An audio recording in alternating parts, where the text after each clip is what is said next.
शांति। आज 19 जून 2021। बाबा कहते मीठे बच्चे, तुम महान सौभाग्यशाली हो, क्योंकि तुम्हें भगवान वह पढ़ाई पढ़ाते हैं जो अब तक किसी ऋषि मुनि ने भी नहीं पढ़ी। प्रश्न है, ड्रामा की कौन सी भावी तुम बच्चे जानते हो, दुनिया के मनुष्य नहीं? उत्तर है, तुम जानते हो इस रुद्र ज्ञान यज्ञ से विनाश ज्वाला प्रज्वलित हुई है। अब सारी दुनिया इसमें स्वाहा हो जाएगी। यह भावी कोई टाल नहीं सकता। ये ऐसा अश्वमेध अविनाशी रुद्र यज्ञ है जिसमें सारी सामग्री स्वाहा होगी। फिर हम इस पतित दुनिया में नहीं आएंगे। इसे ईश्वर की भावी नहीं, ड्रामा की भावी कहेंगे। गीत है, मुखड़ा देख ले प्राणी जरा दर्पण में। ओम शांति। तुम बच्चे भी मनुष्य हो। ये मनुष्यों की सृष्टि है। इस समय तुम ब्राह्मण धर्म के मनुष्य बने हो। बाप शिक्षा देते हैं आत्माओं को। आत्मा को अभी अपने स्वधर्म का पता है कि हम आत्मा इस शरीर को चलाने वाली हैं। आत्मा का यह रथ है। जैसे बाप इस रथ पर आकर सवार हुए हैं, तुम्हारी आत्मा भी इस रथ पर सवार है। सिर्फ आत्मा को यह ज्ञान भूल गया है कि हम आत्मा शांत स्वरूप हैं। हमारे रहने का स्थान ही मूल वतन में है। ये शरीर हमको यहाँ मिलता है। ऐसे ऐसे अपने साथ बातें करनी है। बाप कहते हैं, तुम आत्मा शांत स्वरूप हो। अगर तुम चाहो हम शांति में बैठे, तो अपने को आत्मा समझ शांति धाम के निवासी समझो। थोड़ा समय शांति में बैठ सकते हो। मनुष्य शांति ही मांगते हैं। मन को शांति चाहिए, ये आत्मा ने कहा। परंतु मनुष्य ये नहीं जानते कि मैं आत्मा हूँ। बाबा कहते ऐसे कहते हैं, लेकिन यह नहीं जानते कि मैं आत्मा हूँ। ये भूल गए हैं।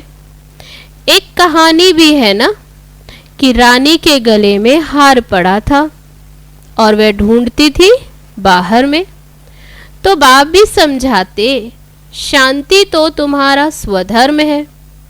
बच्चों ने समझा है हम आत्माएं शांत स्वरूप हैं। यहाँ आई हैं पार्ट बजाने। इन आर्गन से डिटैच हो जाते तो आत्मा शांत है। आत्मा अपने स्वधर्म शांति में जितना चाहे बैठ सकती है। चाहो हम इस शरीर से काम ना करें तो शांति में बैठ जाओ। ये है सच्ची शांति। इनको हम ढूंढते नहीं। तुम्हारा स्वधर्म ही शांत है। बाबा कहते अभी तुम जानते हो कि यहाँ हम पार्ट बजा रहे हैं। बाप द्वारा तुम्हें ये मालूम पड़ा है कि हमने 84 जन्मों का पार्ट बजाया। इन 84 जन्मों के चक्र का कोई को भी पता नहीं। सिर्फ तुम बच्चे ही समझते हो। पहले हम सूर्यवंशी राजा व प्रजा थे, फिर चंद्रवंशी, सो वैश्यवंशी, सो शूद्रवंशी बने। अब हम फिर से सूर्यवंशी बनते। तुम बच्चे सृष्टि के आदि मध्य अंत को जान गए हो। तो बाबा कहते तुम कितने सौभाग्यशाली हो। बाप तो यथार्थ बात समझाते हैं। यह है ही सद्गति मार्ग। ये समझाना है कि सर्व का सद्गति दाता एक है। अभी तुम जान गए हो कि हमको बाबा आकर 21 जन्मों के लिए सद्गति प्राप्त करा रहे हैं। बाहर वाले मनुष्य इन बातों को जानते ही नहीं। तुम ब्रह्मा कुमार कुमारियां ही जानते हो। कोई पूछते हैं तुम बी के क्या जानते हो? परीक्षा तो होनी ही चाहिए कि ब्राह्मण व ब्राह्मणी है व नहीं। बाबा कहते ऐसे परीक्षा लेते। अगर तुम ब्रह्मा के बच्चे हो तो सृष्टि चक्र को तो जरूर जानते होंगे। बाप रचयिता को जानते हो। ऋषि मुनि आदि तो रचता और रचना को जानते ही नहीं, तो गोया नास्तिक ठहरे। तुम भी नास्तिक थे। तुम भी रचता बाप और रचना के आदि मध्य अंत को नहीं जानते थे। स्कूल में पहले अनपढ़ ही जाते, फिर कहेंगे स्कूल में यह पढ़ा। अभी तुम हो ईश्वरीय पढ़ाई में। परम पिता परमात्मा तुमको पढ़ा रहे हैं। ये बुद्धि में समझना चाहिए। रचता तो एक शिव बाबा ही है। रुद्र ने ज्ञान यज्ञ रचा, ये शास्त्रों में भी है। अब रुद्र और शिव परमात्मा में फर्क तो कोई है नहीं। यह भी कि रुद्र ज्ञान यज्ञ से विनाश ज्वाला निकली। सिर्फ रुद्र शिव की जगह कृष्ण का नाम डाल दिया है, वही गीता।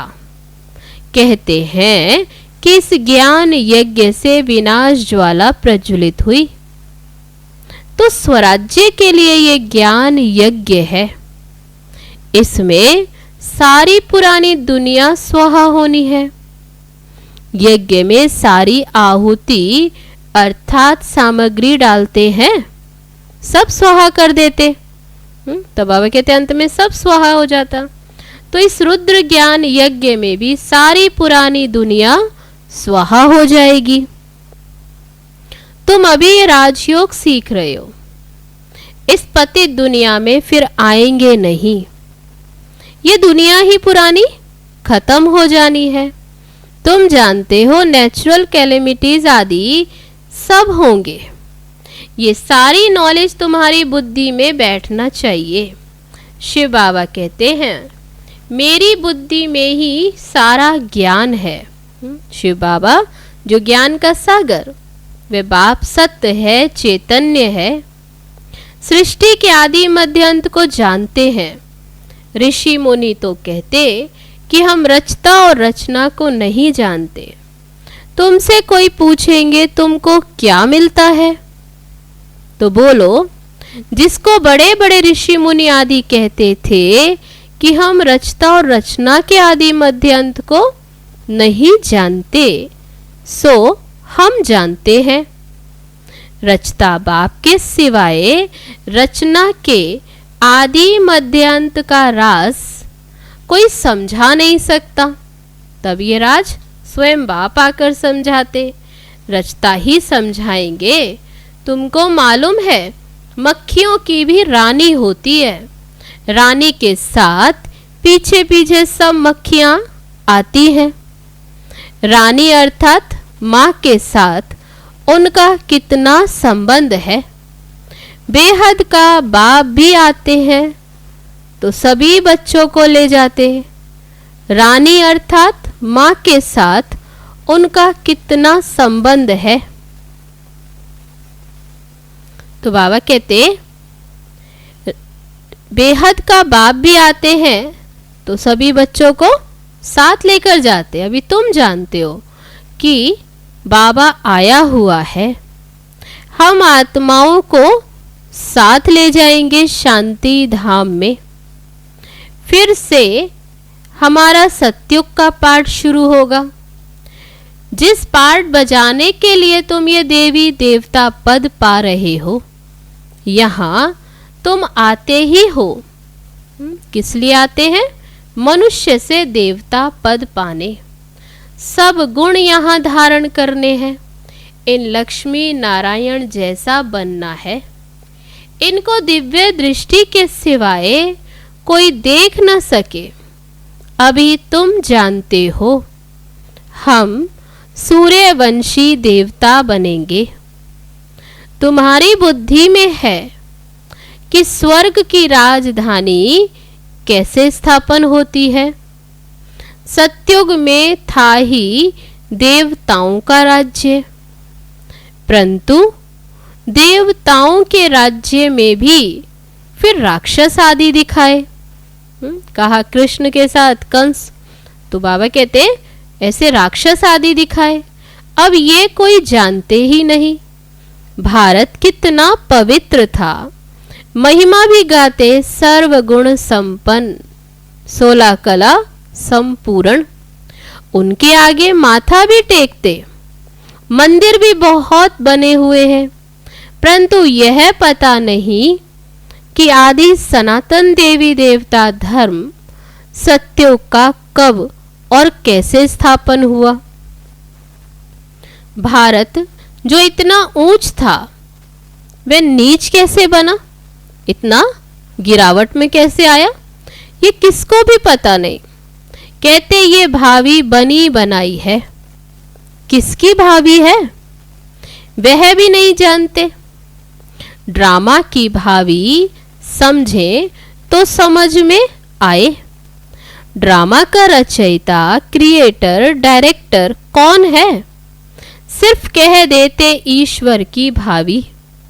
ड्रामा कहने से ड्रामा के आदि मध्य अंत को जानना चाहिए। सिर्फ किताब पढ़ने से ड्रामा का पता नहीं पड़ सकता, जब तक जाकर कोई ड्रामा देखे नहीं।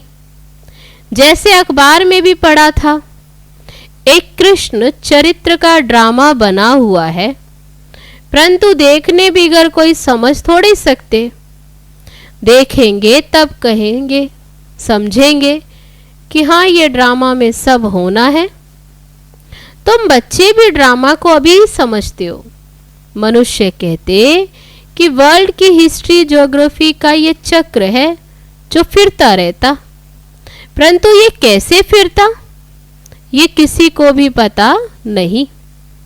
नाम भी लिखे हुए हैं, सतयुग, त्रेता, द्वापर, कलयुग, फिर संगम युग, परंतु मनुष्यों ने समझ लिया युगे युगे आता है। सतयुग त्रेता का भी संगम होता, परंतु संगम का कोई महत्व नहीं। तब बाबा कहते वहां तो कुछ होता नहीं। ये बातें अभी तुम जानते हो। सतयुग सूर्यवंशी ने फिर चंद्रवंशियों को राज्य कैसे दिया? ऐसे नहीं कि चंद्रवंशियों ने सूर्यवंशियों पर जीत पाई, नहीं। जो चंद्रवंशी का राजा होता है तो सूर्यवंशी राजा रानी उनको राज्य भाग्य का तिलक दे उन्हें तख्त पर बिठाते हैं। राजा राम, रानी सीता का टाइटल मिलता। किसने दिया उनको? तो कहेंगे सूर्यवंशियों ने ट्रांसफर किया। अभी तुम राज्य करो। जो सीन तुम बच्चों ने साक्षात्कार में देखी है, बाकी कोई लड़ाई आदि नहीं लगती है। जैसे किसको राजाई दी जाती वैसे ही देते हैं। उन्हों के पैर आदि धोकर उनको राज्य तिलक देते हैं। अब वहां कोई गुरु गोसाई तो होते नहीं। अभी तुम बच्चों की बुद्धि में है कि हम दैवी स्वभाव वाले बनते हैं। सूर्यवंशी चंद्रवंशी राज्य में हम कितने सुखी होंगे। बाबा हमको दुख से निकाल सुख में ले जाते हैं और कोई सुखी बना ना सके।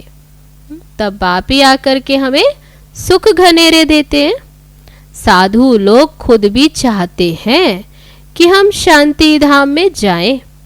बाप कहते हैं कि मैं इन साधुओं आदि का भी उद्धार कर सबको शांति धाम में ले जाता हूँ। सन्यासी तो आते ही द्वापर में है, तब बाबा कहते हैं उनका पार्ट ही द्वापर में आने का है। स्वर्ग में तो हम देवताएं ही रहते हैं, वहां भी सेक्शन अलग अलग है। सूर्यवंशियों का अलग, चंद्रवंशियों का अलग, फिर बाद में इस्लामी, बौद्धि, सन्यासी आदि जो भी आते हैं, तब बाबा कहते हैं अलग अलग सेक्शन में बैठते हैं परम धाम में आत्माएं जाकर। सबका सेक्शन अलग अलग बना हुआ है। जब हम राज्य करते थे तो दूसरा कोई था नहीं। मूल वतन में भी ऐसे माला नंबर वार बनी हुई है। आदि सनातन देवी देवता धर्म वालों की है पहली बिरादरी, फिर और बिरादरियां निकलती। ये बिरादरी है बड़े ते बड़ी, और दूसरे जो धर्म स्थापक आते सब फिर उनसे निकले हुए हैं। तुम कहेंगे इस्लामियों की है सेकंड नंबर बिरादरी, फिर बौद्धियों की बिरादरी थर्ड नंबर, हम हैं फर्स्ट। बाकी हद की और छोटे छोटे तो लाखों होंगे। ये तो मुख्य 4 बिरादरी हैं। पहले पहले हम आते हैं, फिर इस्लामी, फिर बौद्धि, फिर क्रिश्चियन आदि। अभी हम नीचे गिर गए हैं एकदम गिरावट में। हमको ही फिर 84 जन्म ले पार्ट बजाना है। तो अभी लास्ट में है, वही हम फिर फर्स्ट में आएंगे।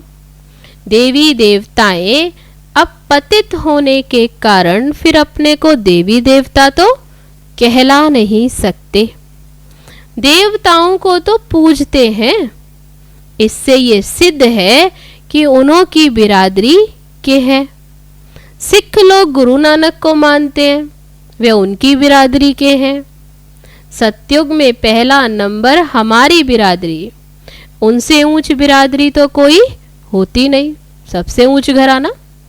तो हम ऊंच से ऊंच बिरादरी वाले, हम सबसे जास्ती सुख भोगते हैं। फिर वही कंगाल बनते, सबसे जास्ती दुखी। कर्जा भी ये लेते रहते। कितने साहूकार थे, अभी कितने गरीब हैं, सब कुछ गवा बैठे हैं। तब बाबा कहते ये है ही दुख धाम। अब बाबा तुमको फिर से सुख धाम का मालिक बनाते, बाकी तो सब चले जाएंगे शांति धाम। आधा कल्प तुम सुख भोगते हो, बाकी तो सब शांति में रहते। तो चाहते भी हैं कि हम मुक्ति में जाएं। सुख को कागविष्टा समान समझते, उनको सुख धाम का अनुभव ही नहीं है। तुमको अनुभव है, महिमा भी गाते, परंतु पतित होने कारण भूल गए। अब बाबा याद दिलाते हैं, हे भारतवासी, तुम देवी देवता धर्म के हो। द्वापर से नाम बदली कर दिया है, देवता धर्म वाले ही पतित बन गए हैं। गाते भी रहते हैं पतित पावन आओ।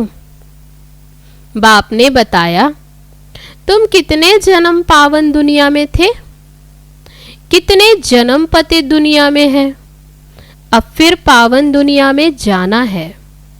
तो ये पाठशालाओं की पाठशाला है और यज्ञों का यज्ञ। इसमें सारी पुरानी दुनिया खत्म होनी है। होलिका जलाते हैं, ये सब पर्व बाबा कहते सब अभी के हैं। ये पर्व आदि आत्मा चली जाएगी और बाकी शरीर खत्म हो जाएंगे।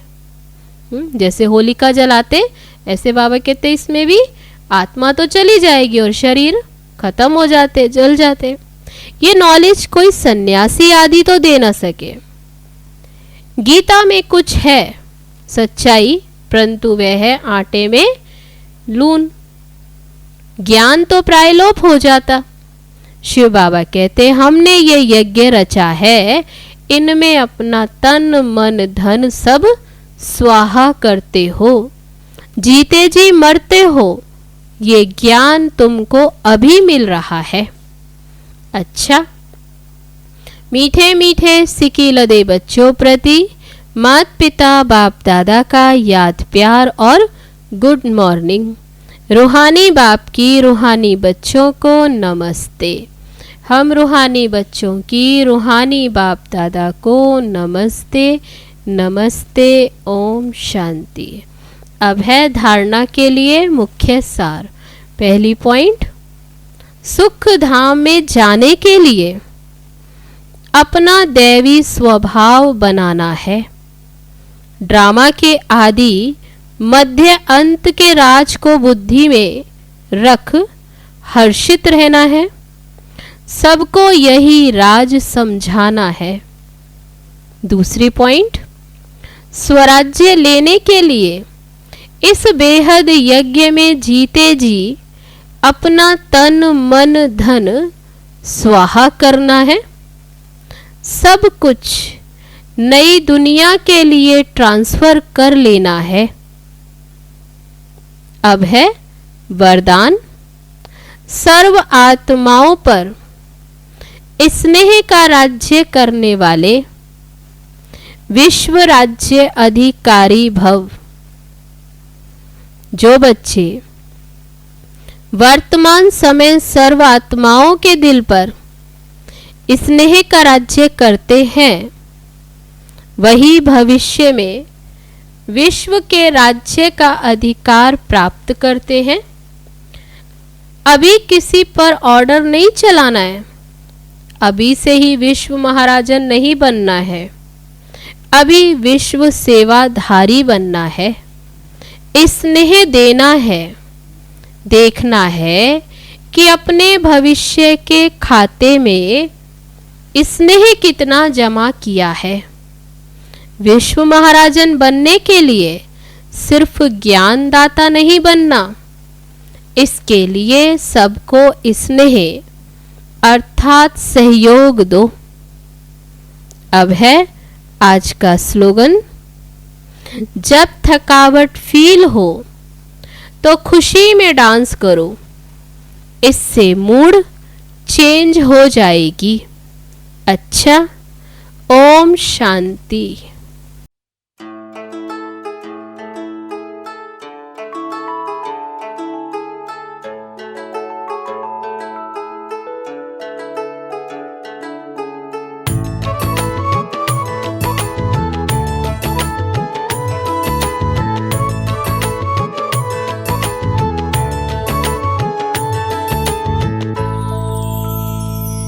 कभी सोचा नहीं था भगवान मिलेगा, स्वर्ग से भी सुंदर संसार मिलेगा। कभी सोचा नहीं था भगवान मिलेगा, स्वर्ग से भी सुंदर संसार मिलेगा। कभी सोचा नहीं था।